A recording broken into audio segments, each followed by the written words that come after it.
गुरवे गौरचंद्राय राधिकायै तदालये कृष्णाय कृष्ण भक्ताय तद्भक्ताय नमो नमः। नमो विष्णुपादाय कृष्ण प्रेष्ठाय भूतले श्रीमते भक्ति वेदांत स्वामी निति नामिने। हरे कृष्णा। तो आइए आज हम चर्चा करेंगे सुख की और परम सुख की। परम सुख वस्तु क्या है, वह कैसे प्राप्त हो सकती है।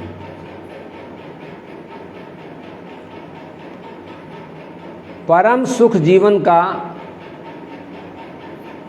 एकमात्र जीव का लक्ष्य होना चाहिए। उसे प्राप्त करना चाहिए और वह परम सुख भगवान के पवित्र नामों का उच्चारण करना, भगवान की भक्ति स्वीकार करना, भगवान को प्रसन्न करने में ही है। भगवान की प्रसन्नता के अन्यत्र और कहीं भी परम सुख की प्राप्ति होना संभव नहीं है। इस बात को शास्त्रों ने गाया है, संतों ने हमें समझाया है, गुरुदेव ने बताया है। परम सुख भगवान की प्रसन्नता की प्राप्ति है। श्रीमद् भागवतम में कथा आती है, प्रारंभ में पद्म पुराण में भागवत का महात्म वर्णन है। उसमें गौकर्ण और धुंधकारी आत्मदेव की कथा आती है। आत्मदेव जब अपने पुत्र धुंधकारी से पीड़ित और त्रसित होते हैं, तब वो अपने पुत्र गौकर्ण के पास जाते हैं। गौकर्ण से पूछते, बेटा मैं इस विषम परिस्थिति में क्या करूं। धुंधकारी ने मेरी मान प्रतिष्ठा नष्ट कर दी, घर में क्लेश, दुखी हो गया हूं।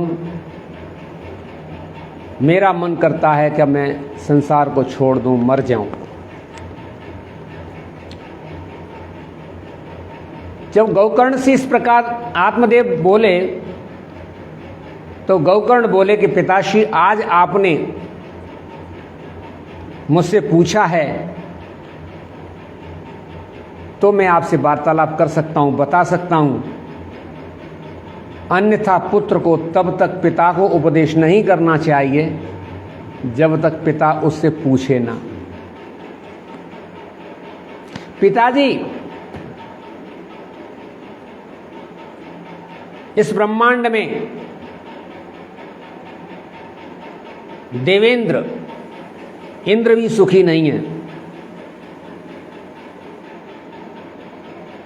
न पूरे पृथ्वी का एक छत्र राज्य करने वाला चक्रवर्ती सम्राट सुखी है।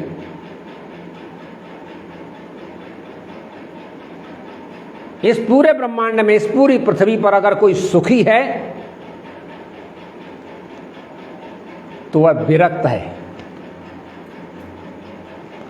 जिसने अपनी इंद्रियों को जीत लिया है, विषय भोग की जिसकी इच्छा निवृत्त हो गई है,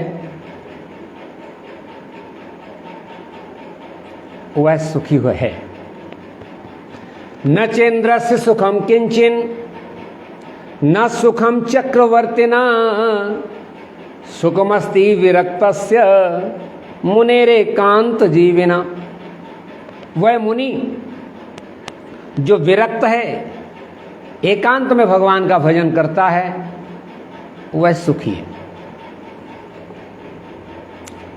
सुख संसार के पदार्थों से, पदार्थों के भोग से,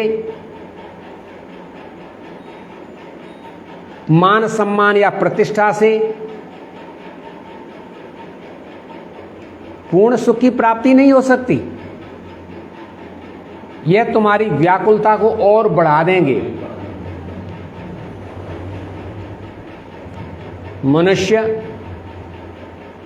मनुष्य के शरीर में 5 ज्ञानेंद्रियां हैं, 5 कर्मेंद्रियां हैं। कर्मेंद्रियां कर्म करने के लिए बाध्य हैं और ज्ञानेंद्रियां सुख का उपभोग करने के लिए विषयों की तरफ दौड़ती हैं। विषय इंद्रियों की तरफ दौड़ते हैं।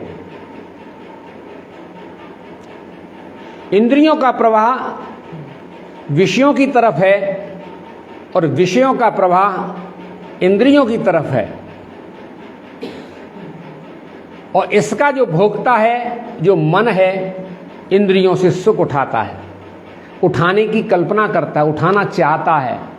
लेकिन विषय जब इंद्रियों के संपर्क में आते हैं तो 2 प्रकार की अभिव्यक्ति करते हैं। रागात्मिका, सुखात्मिका अनुभूति, और द्वेषात्मिका या उससे दूरी।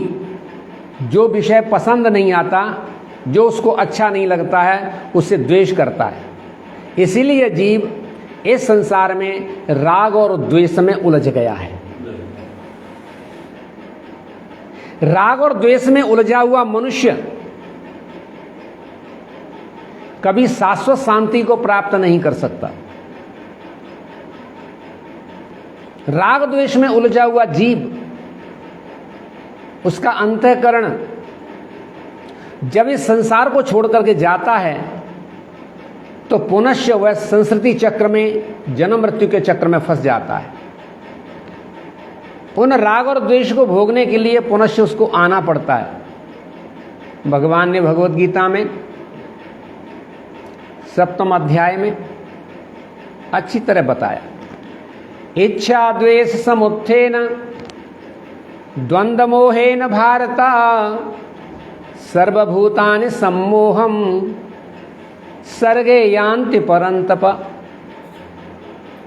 इच्छा और द्वेष से उत्पन्न हुए द्वंद्व मोह में, हे भारत, सभी प्राणी जन्म और मृत्यु के चक्र में जा रहे हैं। पुनरपि जननम पुनरपि मरणम पुनरपि जननी जठरे शयनम। इस चक्र को कैसे तोड़ें? हम कैसे भवबंधन से निकलें? शंकराचार्य ने भी अपने इन 32 श्लोकों में इस श्लोक में बताया कैसे निकलोगे। एक ही उपाय है, भज गोविंदम भज गोविंदम भज गोविंदम मूढ़मते। शाश्वत सुख का जो साधन है वह गोविंद का भजन, भगवान का भजन ही सुख दे सकता है। वही सुख तत्व है, वही सुख प्रदान कर सकता है, अन्यथा कोई दूसरा सुख देने में तुम्हें समर्थ नहीं है। इंद्रियों से प्राप्त हुए सुख से आप कभी सुखी नहीं हो सकते। आशाएं लगाए रखिए, आशाएं आपको दुख के जंजाल में डाल देंगी। संसार में एक वाक्य चलता है, आशा ही जीवन है। किस आशा की बात आप कर रहे हैं? आशा के चक्र में सारा जीवन चला गया, आशा पूरी नहीं हुई। वह जीवन आप जी रहे हैं जो आशा के ऊपर निर्धारित हो चुका है और आप उसको बोलते जीवन है। ऐसे जीवन को लेकर क्या करेंगे? जो इच्छाएं लगी हुई हैं, आशाएं लगी हुई, अब तक पूर्ति नहीं हुई है। आशा ही जीवन है उन मूर्खों के लिए है जो जिन्होंने कभी विचार नहीं किया है, जिन्होंने कभी गुरु साधु शरण की शरण में नहीं आए हैं। आशा ही परम दुखम, आशा परम दुख है, नैराश्य परम सुखम। यथा संचिद कांतासा सुषम सुष्वाप्य पिंगला। पिंगला वैश्या है जिसको दत्तात्रेय ने गुरु बनाया, मेरी गुरु। पिंगला वैश्या है, मेरी गुरु। आपने वैश्या को गुरु बनाया? हाँ। आपने उससे क्या सीखा? हमने उससे सीखा नैराश्य। वैश्या रात्रि को सज धज करके पर पुरुष का चिंतन करती है और दरवाजे पर खड़ी हो जाती है। कोई धनी पुरुष आएगा और हमारे शरीर को खरीदेगा, हमें धन देगा, हम सुखी हो जाएंगे। कामी कोई व्यक्ति आता है और उसके शरीर का क्रय करता है, उसके शरीर के मूल्य दे करके उसके साथ में संपर्क करता है। यह उसका जीवन नारकीय जीवन है। नारकी जीवन जीते हुए भी वो एक दिवस रात्रि के 2 बजे पर 3 बजे तक लगातार बैठी हुई है दरवाजे पर कि ये जो जा रहा है, हाँ अब ये आया, ये मेरे पास आएगा, मुझे धन देगा। ऐसी आशा में सारा जीवन बीत गया। भगवान की उस पर कृपा हुई। रात्रि के 2-2:30 बजे पर उसने कहा कि ओह, मैं क्या कर रही हूं? तुच्छ धन के लिए पर पुरुष की आसक्ति कर रही हूं, जो स्वयं सुखी नहीं है, जो सुखी होने के लिए मेरे पास आता है, जो मैं स्वयं सुखी नहीं हूं, मैं उसको सुख क्या दे सकूंगी? आई और आकर के अपनी बिस्तर पर आकर के लेट गई, तकिया मुंह पर रख करके रोने लगी कि इतना ही अगर आशा मैंने प्रभु के साथ की होती तो मैं इस भवबंधन से निकल गई होती। मैं रोज पर पुरुष की आशा करती हूँ और आशा करके जीवन गंवा दिया, मैं सुखी नहीं हो सकी। यदि मैं उन परम पुरुष भगवान की आराधना करती जो मेरे हृदय में विराजमान हैं तो मैं सुखी हो जाती। पिंगला वैश्या ने एक सुंदर गीत गाया। संतम समीपे रमणम रति प्रदम वित्त प्रदम नित्यमिमं विहाय अकामदम तुक्ष भयादि शोकम तुक्षमहम भजेज्ञा तुक्षमहम मोहप्रदम तुक्षमहम भजेज्ञा। संतम समीपे रमणम रति प्रदम, मेरे हृदय में निवास करने वाले मेरे प्रभु मेरे को सब कुछ प्रदान वही करते हैं, लेकिन हम आशा दूसरे की करते हैं। मैंने उनको छोड़ करके पर पुरुष की आशा की जो मुझे मोह दे सकते हैं, शोक दे सकते हैं, क्लेश दे सकते हैं, रोग दे सकते हैं, उनमें मैंने आसक्ति कर ली। मैंने अपने प्रभु में आसक्ति नहीं की। और उसी समय उसने संकल्प कर लिया कि आज के बाद में मैं प्रभु से प्रेम करूंगी, मैं किसी पुरुष से प्रेम नहीं करूंगी। यह दृश्य जब दत्तात्रेय देख रहे थे, उन्होंने कहा ओ ये तो मेरी गुरु है। आज सारी आशाओं को त्याग करके इसने प्रभु के साथ में अपनी डोर बांध ली है। आशा ही परम दुखम, जीवन में आप तब तक दुखी बने रहोगे जब तक तुम्हारे अंदर कामना रहेगी। जब तक कामना है तब तक आप दुखी रहेंगे। अरे उस रस को, नैराश्य के रस को पियो जब तक हृदय में कोई कामना नहीं है। प्रभु के प्रेम की इच्छा है, प्रभु को प्रसन्न करने की कामना है, जो उत्तम कामना है, जो भौतिक कामना नहीं है। वही कामना तो मेरा जीवन है। इसके विषय में महाराज ऋषभ देव ने अपने पुत्र, जिनके 100 पुत्र हैं, एक साथ शिक्षा दी और शिक्षा दे करके उन्होंने बताया, हे पुत्रो, नायम देहो देह भाजाम न लोके कष्टान कामान न हते विभुजाम ये तपो दिव्यम पुत्र काये न सत्वम स्वद्वैत यस्मात् ब्रह्म सौख्यम तो अनंतम। हे पुत्र, ये देह प्राप्त हुई है शुकर कुकर के समान जीवन यापन करने के लिए नहीं है। ये जो शुकर कुकर के समान जीवन जीते, उनको जो सुख प्राप्त होता है वो तो हर किसी योनि में प्राप्त हो सकता है। दिव्य सुख को प्राप्त करो, अनंत सुख को प्राप्त करो, ब्रह्म सौख्यम, ब्रह्म के सुख को प्राप्त करो। संतों की सेवा करो, संतों का आश्रय ग्रहण करो। संतों का आश्रय जो ग्रहण करता है उसके लिए मुक्ति का द्वार खुल जाता है। स्त्री और स्त्री का संग करने वालों का जो संग करता है वह जन्म मृत्यु के चक्र में जाता है।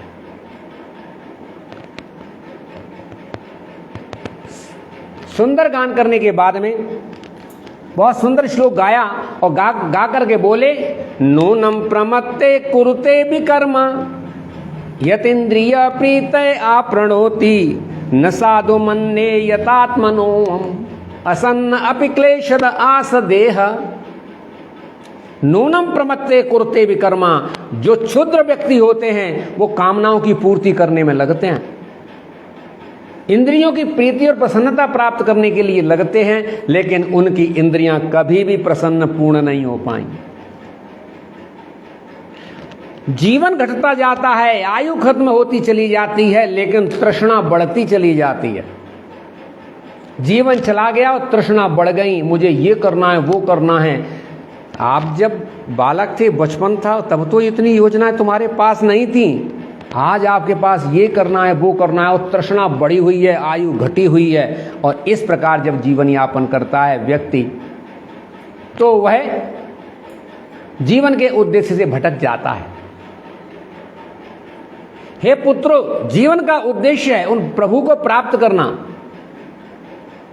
न यावदेताम तनुव्रत नरेन्द्रम विधूय मायाम वयनोदयेन विमुक्त संगो जित सर्षपत्नो वेदात्म तत्वं भ्रमति यतावत्।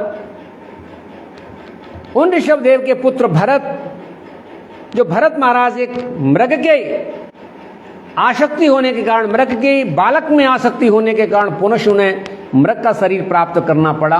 पुनः उन्होंने ध्यान किया कि मैं किसी में आसक्त नहीं होऊंगा, किसी से मोह प्राप्त नहीं करूंगा। अब उनका जन्म होता है ब्राह्मण के कुल में, और ब्राह्मण के कुल में पूर्ण चैतन्य अवस्था में हैं, लेकिन उन्होंने अपने पिता के सामने यही प्रस्तुत नहीं किया कि इनमें कोई ज्ञान है। उन पिता के 9 संतानें हैं, 9 बालक हैं, वो बड़े प्रकांड विद्वान हैं, लेकिन उनमें से ये जो है ना बिल्कुल भी प्रदर्शित नहीं करते। ब्राह्मण कुमार होने के कारण पिता चाहता है कि ये कुछ इतना तो जान ले ताकि ये अपना पांडित्य कर्म करके जीवन यापन कर ले। उन्होंने एक भी कर्मकांड का श्लोक याद नहीं किया। अगर मैं कर्मकांड का श्लोक याद करूंगा तो मुझे कहीं जा कर के अपनी वृत्ति और प्रसन्न करना पड़ेगा संसारी लोगों को, इसलिए मूर्ख बन गए, जड़ बन गए। उनका संपर्क जाकर के रहुगण से होता है तो रहुगण ज्ञान प्राप्त करने के लिए कपिल भगवान के पास जा रहा है, पालकी में बैठ करके जा रहा है। एक कहार जब बीमार पड़ गया तो उसको लेकर के जाकर के जोत दिया जड़ भरत महाराज को और डांटने लगा। उस समय जड़ भरत महाराज बोले, सुंदर उपदेश दिया है, नयावदेताम तनुव्रत नरेंद्रम। हे नरेंद्र, तुम्हें तब तक उस वस्तु की प्राप्ति नहीं होगी, विमुक्त संगो जित सर्षपत्नो, आसक्ति से रहित होकर के 6 शस्त्रों का जब तक दमन नहीं कर दिया जाता और आत्म तत्व का जब तक अन्वेषण नहीं होता तब तक आत्म सुख की प्राप्ति नहीं होती। विमुक्त संगो, संसार में हर अवस्था में हर किसी के साथ में मुक्त रहना चाहिए। आपको निकलना है, संसार की चिंता आप करते हैं, आपको निकलना है, इसीलिए आप संसार की चिंता न करें, आप सीधे के सीधे अपने मार्ग की तरफ बढ़ें। जित सर्षपत्नो, 6 प्रकार के वेगों को सहन करना चाहिए, 6 शत्रुओं का दमन करना चाहिए, काम, क्रोध, लोभ, मोह, मान और मद। वाचो वेगम मनस क्रोध वेगम जिव्या वेगम उत्तरोपस्थ वेगम एतान वेगान यो विषयेत धीरा सर्वामपि माम पृथ्वीं च शिष्या। वो 6 प्रकार के वेगों को सहन कर लेता है। वाचो वेगा, वाणी के वेग को, मन के वेग को, उदर के वेग को। वाचो वेगा मनस क्रोध वेगम, क्रोध के वेग को। वह सारी पृथ्वी का गुरु हो सकता है। तो 6 प्रकार के शत्रुओं को अपने कंट्रोल करके असंग होकर के जो भगवान का भजन करता है, उन भगवान के भजन में प्रथम अवस्था प्राप्त होती है सुख की और ब्रह्म सुख की। वह तो प्राथमिक अवस्था है, और प्राथमिक अवस्था पर ही कोई व्यक्ति, कोई साधक समझता है कि मुझे पूर्ण अवस्था प्राप्त हो गई, वह वस्तु को प्राप्त नहीं कर पाएगा। मुक्ति तो बहुत छोटी वस्तु है, पापों से मुक्त होना तो बहुत छोटी वस्तु है। ये तो भगवान के नाम के आभास से ही हो जाते हैं। रात्रि का अंधकार है, रात्रि के अंधकार का समुद्र भरा है, सूर्य निकला नहीं है, सूर्य उदित होने वाला है। सूर्य की आभा, सूर्य का प्रकाश उषा काल के उपस्थित होने पर ही अंधकार दूर हो जाता है। उसी प्रकार भगवान का शुद्ध नाम प्रकट नहीं हुआ है, भगवान में प्रेम नहीं हुआ है, भगवान का नाम का गुणगान करता है, नाम के आभास से ही आप जीव के सारे पाप और मुक्ति प्राप्त हो जाती है। तो भगवान का भजन अगर हमें पापों से मुक्त होने के लिए और मुक्ति प्राप्त करने के लिए करना है, तो ये भगवान के भजन का मुख्य फल नहीं है, गौड़ फल है। भक्त गौड़ फल पर ध्यान नहीं देते, मुख्य फल है। मुख्य फल है भगवान से प्रेम होना, और भगवान से जब प्रेम हो जाता है सर्वोत्तम सुख उत्पन्न होता है, परम सुख होता है।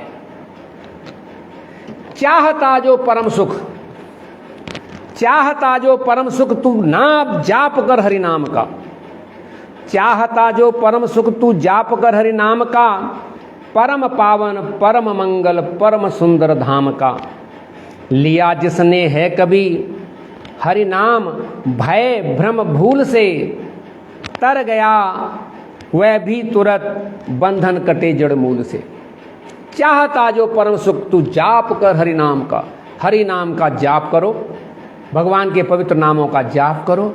और जाप करते समय मैं मान सकता हूँ आपकी बात को कि आपको जाप, भगवान के पवित्र नामों का उच्चारण आप करने में आपको थोड़ा सा महसूस हो के आनंद नहीं आ रहा, तो ध्यान दीजिए, पिछला जो पाप है, रही मन पिछले पाप सो हरि चर्चा न सुहाय, क्या काहू सो लड़े मरे क्या घर को भग जाए। तो पिछले पाप जो है ना, हरि नाम में प्रेम उत्पन्न नहीं करते। आप लगे रहिए, लगे रहिए, लगे रहिए। ये औषधि कुछ ही दिनों में आपको पवित्र कर देगी, रोग मुक्त कर देगी, आनंद में पहुंचा देगी। तो आनंद का एक ही स्रोत है, आनंद की एक ही वस्तु है, भगवान के पवित्र नामों का उच्चारण करना, भगवान से प्रेम लगाना ही परम सुख का साध्य है। अन्यथा इसके विपरीत जो कुछ भी है सब असाध्य है ना। भगवत प्रेम ही सार है जीवन का, और ये आपको अपने स्तर पर आपको करना है, दूसरे को देखकर नहीं। भगवान के साथ आपका संबंध पर्सनल है, देखा देखी नहीं है। इसीलिए भगवान का प्रत्येक जीवात्मा के साथ में भगवान का संबंध है। अपने उस संबंध को जानते हुए निरंतर भगवान के पवित्र नामों का उच्चारण कर सकते हैं। ये भगवान के पवित्र नाम कितने सुंदर हैं ना, राम कृष्ण हरि, इनसे गुंफित होकर के क्या महामंत्र कलयुग के दिया गया है। कलैर दोष निधे राजन अस्ते को महान गुणा, कीर्तना देव कृष्णस्य मुक्त संग परम ब्रजेत। हरे कृष्णा कृष्णा कृष्णा हरे हरे, हरे राम राम राम हरे हरे। इसका पवित्र उच्चारण करिए और जीवन को धन्य करिए। हरे कृष्णा, जय श्री राधे।